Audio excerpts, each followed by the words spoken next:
नमस्कार दोस्तों, मैं हूं आपका होस्ट शैलेंद्र शर्मा। आप देख रहे हैं आपका अपना चैनल चंबिल वाला स्पोर्ट। दोस्तों, जैसे कि उम्मीद थी सेमीफाइनल में न्यूजीलैंड के जीतने की, वही हुआ और न्यूजीलैंड 50 रन से मैच जीत गई।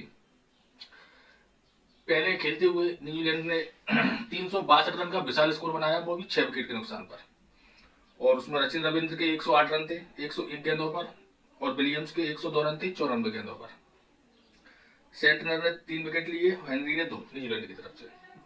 अफ्रीका की बात की जाए तो अफ्रीका 312 रन पर 9 विकेट पर 312 रन बना पाई, और उनकी तरफ से मिलर ने 100 रन बनाए।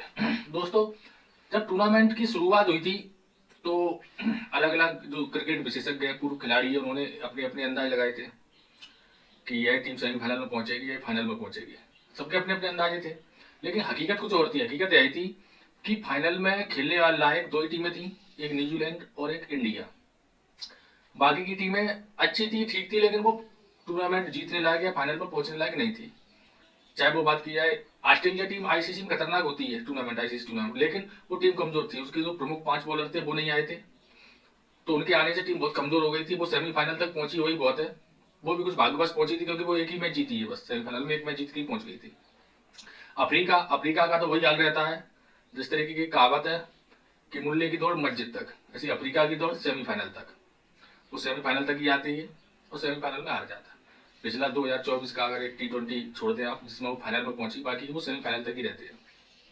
पाकिस्तान, लोग कह रहे थे कि लोकल टीम है और पूर्व में वो ऑस्ट्रेलिया अफ्रीका को हरा के आई है, वो पहुंच जाएगी, लेकिन नहीं, वो आईसीसी टूर्नामेंट के फाइनल खेलने या जीतने लायक नहीं थी। तो दोस्तों, यही 2 टीमें थी जो कि फाइनल में पहुंच गई हैं, इंडिया और न्यूजीलैंड।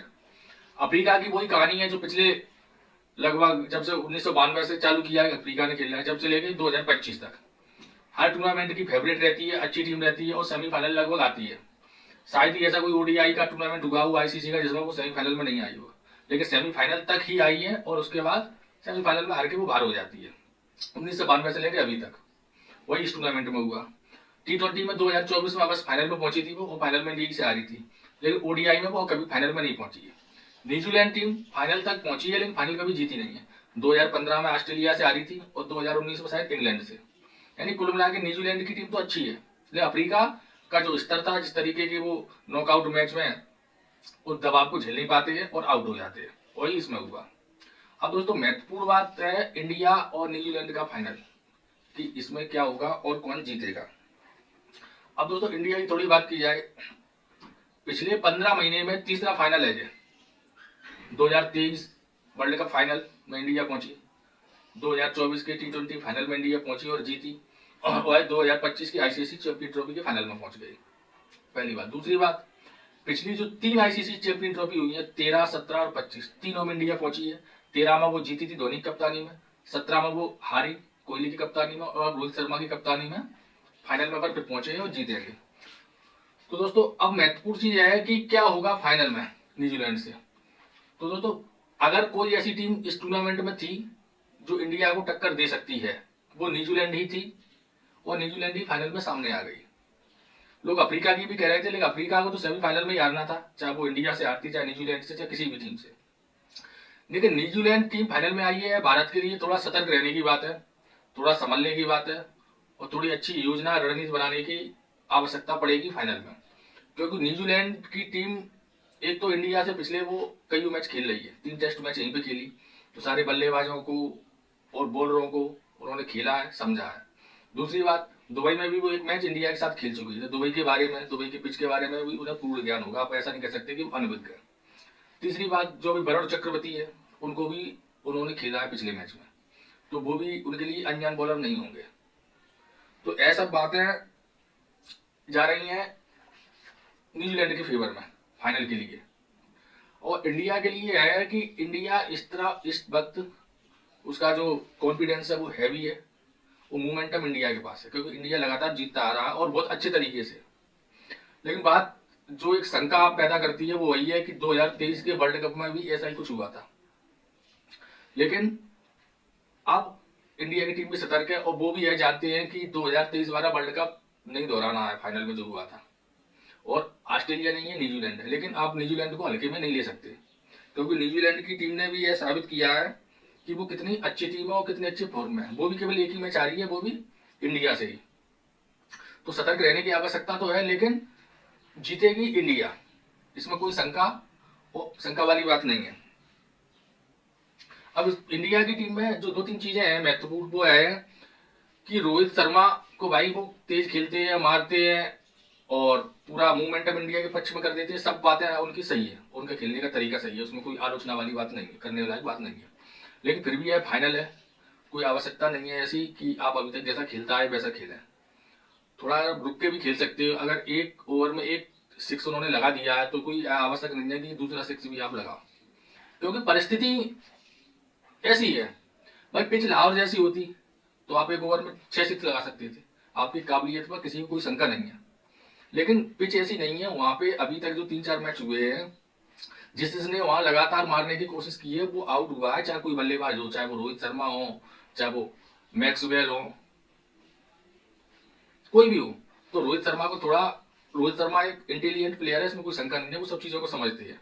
तो वो भी इस चीजों को समझेंगे कि यहाँ पे थोड़ा अगर एक ओवर में 1-2 बाउंड्री मिल जाती है तो उसके बाद स्ट्राइक रोटेट करते रहे, क्योंकि रोहित शर्मा का पिच पे होना बहुत जरूरी है। रोहित शर्मा जब पिच पे होती है तो दूसरी टीम के बॉलरों का मोरल डाउन अपने आप ही हो जाता है, उस तरीके की बल्लेबाजी की फॉर्म में है इस टाइम। और सुमन गिल को यह साबित करना है कि भाई आप भी नॉकआउट मैच में अच्छे रन बना सकते हैं, क्योंकि आपका जो पिछला रिकॉर्ड है नॉकआउट मैच का वो बहुत खराब है। चाहे किसी तरीके से आप आउट हुए हो, वह नहीं देखा जाता कि आपका किस तरीके से आउट हुए, आप आउट हुए यही महत्वपूर्ण है। तो सुमन गिल को भी इस पर थोड़ा ध्यान देना होगा कि उन्हें भी थोड़ा धैर्यपूर्वक बैटिंग करनी होगी, क्योंकि यह फाइनल है, यहाँ हारना अफोर्ड नहीं किया जा सकता। अब 2023 के फाइनल की हार है, अभी उसके गम दूर नहीं हुए हैं, तो ऐसा दूसरा झटका सहने की दम नहीं है अभी क्रिकेट फैंस में। तो दोस्तों आज यही चीज महत्वपूर्ण है कि भाई न्यूजीलैंड अच्छी टीम है और भारत उससे भी अच्छी टीम है, तो जीतना भारत का तय है। और जो छोटी भारत के वजह सारे चीजें क्लियर है, बैटिंग बॉलिंग फील्डिंग, कोई ऐसी शंका वाली बात नहीं रही है अभी तक। लेकिन फिर भी जो छोटे छोटे टिक हैं उनको लगाना छोटी छोटी चीजों पर, तो उसमें यही एक कमी निकल के आई है कि भाई सुमन गिल और रोहित शर्मा यह उस तरीके का परफॉर्म नहीं दे पाते हैं नॉकआउट मैच में, वो उनको करनी है। तो दोस्तों एक महत्वपूर्ण घटना और घटी पिछले 2-3 दिन पर सोशल मीडिया पर, बड़ा उसकी चर्चा है। एक कांग्रेस की राष्ट्रीय प्रवक्ता है समा मोहम्मद, उन्होंने रोहित शर्मा की फिटनेस के बारे में कहा है कि वो मोटे हैं, और दूसरी बात उन्होंने कही है जो बिल्कुल मूर्खतापूर्ण बात है कि वो एक अप्रभावी कप्तान रही है। अब जो क्रिकेट में थोड़ा बहुत भी जानता है, थोड़ा सा भी जानता है, तो उसको यह पता है कि रोहित शर्मा कितने प्रभावी कप्तान है। और मैंने अभी जो आपको बताया कि पिछले भाई 2 बड़े टूर्नामेंट के फाइनल में इंडिया पहुंची, जिसमें एक में जीती एक में हारी। अगर आप आईसीसी टूर्नामेंट के मैच देखोगे तो लगभग 2023 के वर्ल्ड कप में 11 मैच खेली, उसमें अपन ने 10 जीते 1 हारा, और अभी जितने मैच हुए हैं 4 मैच 4 अपन जीते, यानी कि 15 मैचों में अपन 1 हारी 14 जीती है। तो जीत का प्रतिशत आप खुद ही अंदाजा लगा लो कितना है। तो जो समा मोहम्मद जैसी जो राष्ट्रीय प्रवक्ता है कांग्रेस में, ये मूर्ख है, बददिमाग है, बेअकल है, बेहया है। इनमें बिल्कुल अकल नहीं है कि किसके बारे में क्या बोलना है और क्या नहीं बोलना, और बोलने के बाद तो तुम्हारी क्या स्थिति होगी। अब उन्होंने यह बात बोल दी, उससे वो फेमस हो गई, यह बात सही है, और उन्होंने बोला ही फेमस होने के लिए। आज हर कोई जानता है कि समा मोहम्मद एक हैं जो राष्ट्रीय की मूर्ख प्रवक्ता है, ये बात सत्य है। लेकिन उनकी कितनी इसमें इज्जत खराब हुई, कितनी उनकी बदनामी हुई, क्या क्या बातें उनको सुनने को मिली, जहाँ की कांग्रेस ने भी इस बयान से दरकिनार हो गया, खुद उन्हें कह दिया जो उनका पर्सनल सोच है, कांग्रेस का इसमें कुछ नहीं है। तो इन लोगों से भी ऐसी उम्मीद है कि ऐसी बात है क्रिकेट के संबंध में, क्रिकेट खिलाड़ियों के बारे में ना कहें। आप राजनीतिक व्यक्ति है, राजनीतिक टिप्पणी करें, राजनीतिक लोगों के बारे में कहें, खेल और खिलाड़ियों की अगर आपको जानकारी नहीं है तो ऐसे वक्तव्य ना दें। अभी टीम का मोरल बहुत हाई है, फाइनल खेलना ऐसी बात है शोभा नहीं देती। तो दोस्तों आज के वीडियो में बस इतना ही। वीडियो अच्छा लगे तो लाइक शेयर कमेंट अवश्य करें। धन्यवाद।